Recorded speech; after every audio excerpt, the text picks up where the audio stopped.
Kind of start with a 30,000-foot question. How do you describe college athletics right now? I describe it as a mess.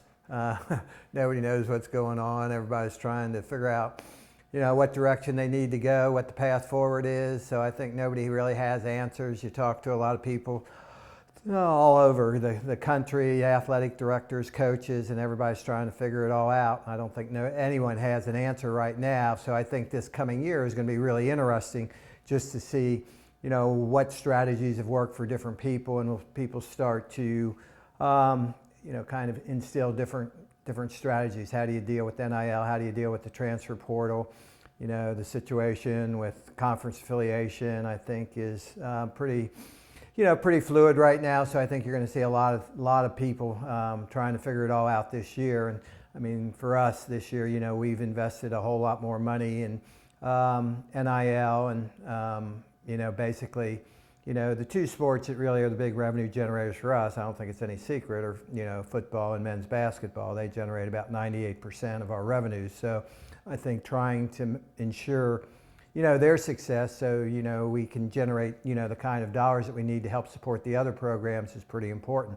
So I think for us, trying to figure out how to allocate resources in the most efficient way and still have a great student athlete experience for all 430 of our student athletes is a real interesting challenge. But like I say, I don't think anybody's got it figured out.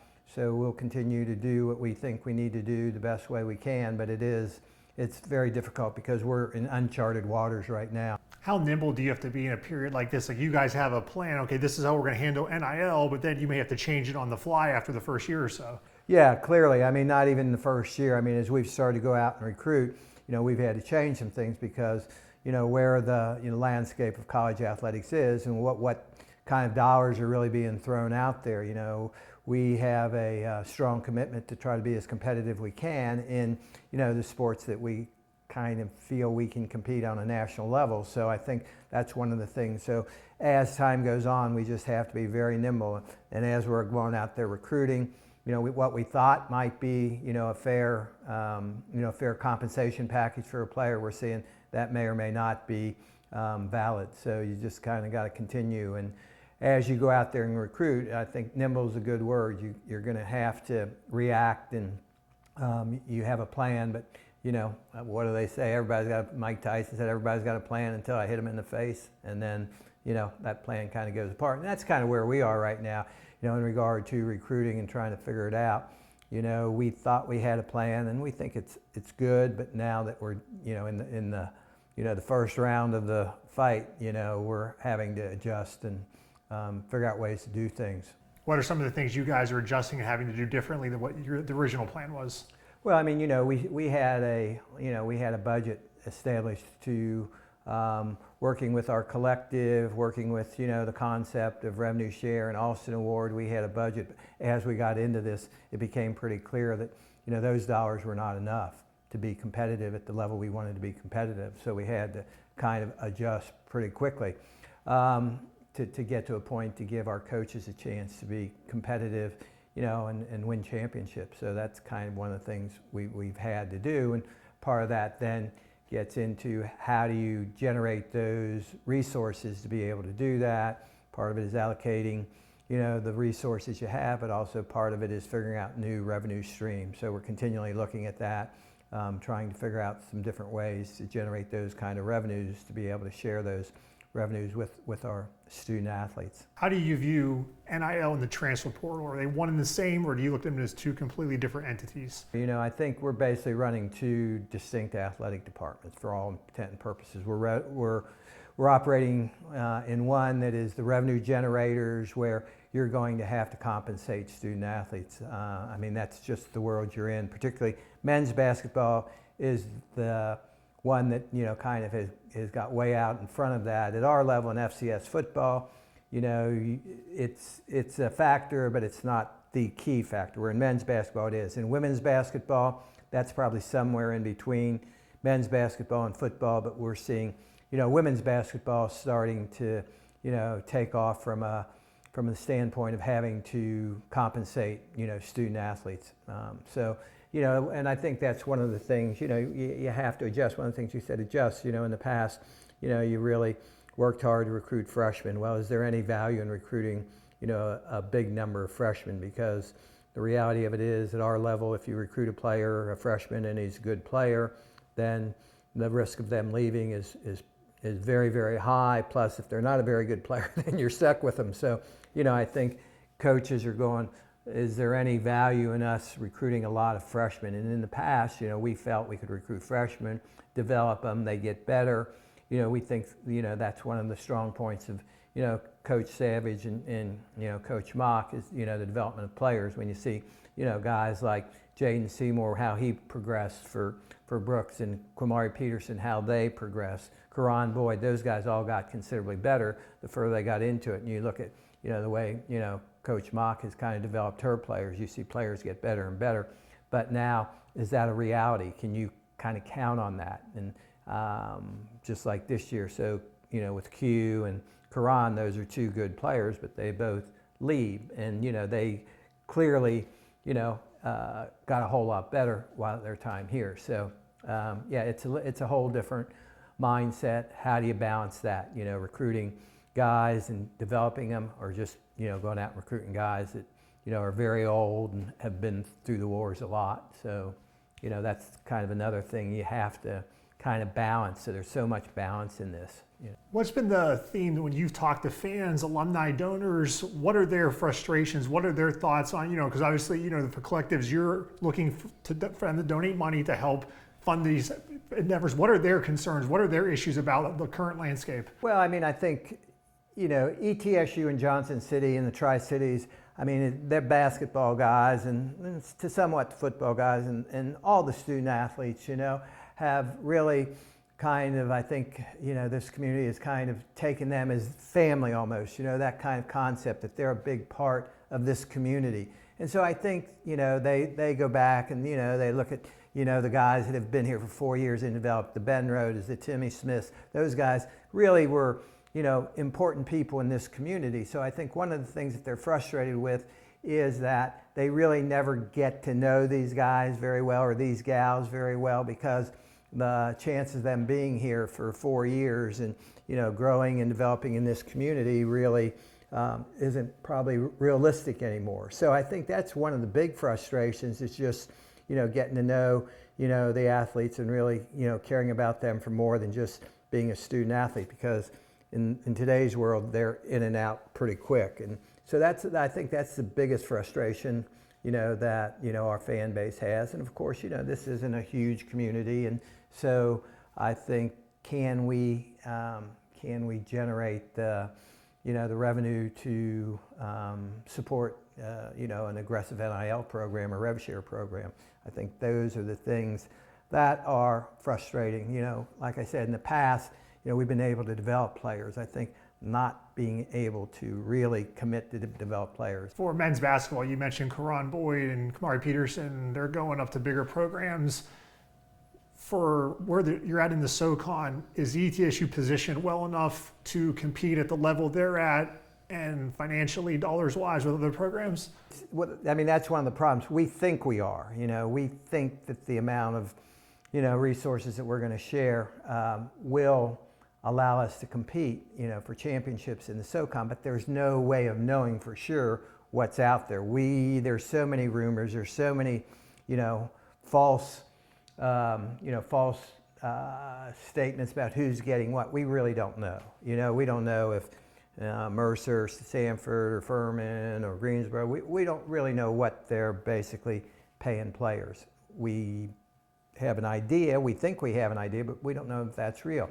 One of the frustrations is you recruit players, you never know what anybody else is offering them. So they could have an agent say, so-and-so's offering them $200,000. We have no way of knowing whether that's true or not, you know what I mean? So that just drives the price up, and then, if we respond to that and say, okay, well, we'll match that, then, we don't know if we just got snookered or if that's real. How do you deal with that? Say, no. Yeah, we see your value of $100,000, How do you deal with that? Because they have all the leverage. We have no information. I think that's one of the really tricky things for, you know, our coaches. What is the real value? That has not been established. Find out.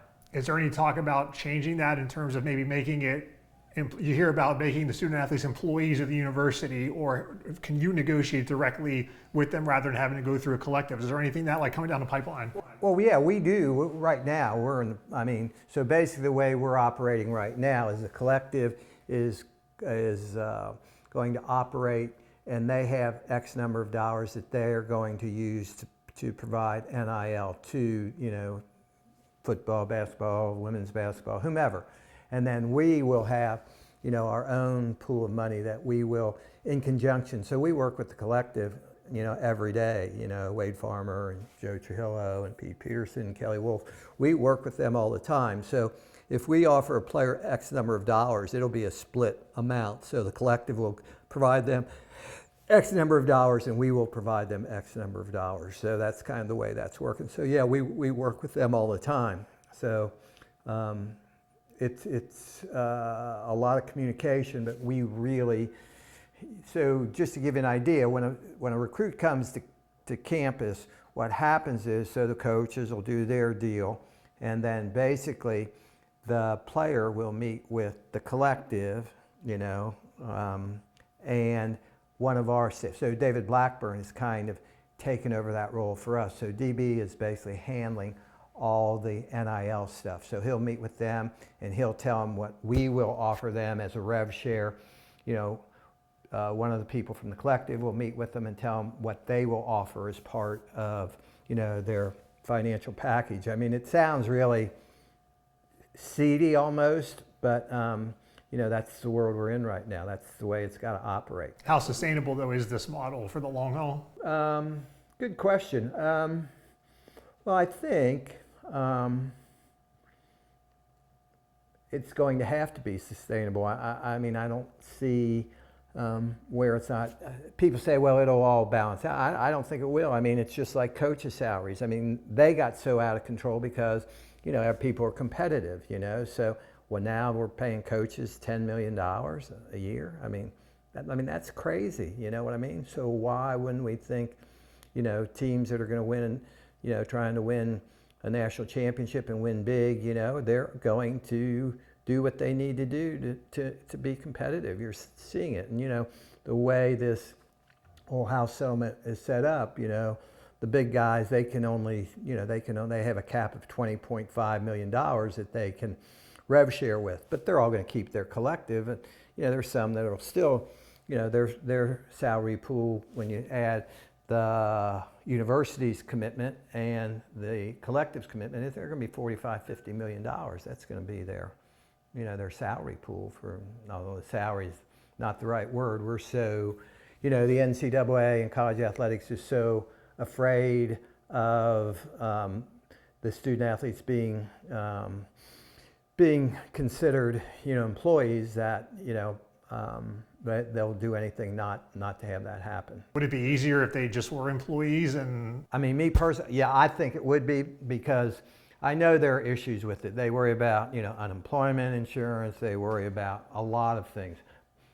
Collective bargaining, they worry about that. But the reality of it is right now, the universities have no power. I mean, you may have seen yesterday or the day before, Southern Cal signed a basketball player, and he was going to Southern Cal, and then, you know, the kid from Auburn who played, he decided to go to Southern Cal. Well, the kid who had committed to Southern Cal, as soon as the one kid says, you know, I'm coming there, he said, well, I'm not coming there. And they had an agreement, they had a contract, but it's not enforceable from the university standpoint. The contract's only enforceable from, you know, the student athlete's perspective. So, I mean, it's just, nobody would operate that way. The football side of things, I know there was a lot of excitement whenever you got the transfer of McNamara from Iowa, the quarterback from North Carolina. You've lost a lot of players moving up, you know, that get poached. Is that something in football where guys that have been at the bigger level maybe got a little bit of NIL money but weren't playing, or like, hey, we want to come down here and play? Is that something that can continue?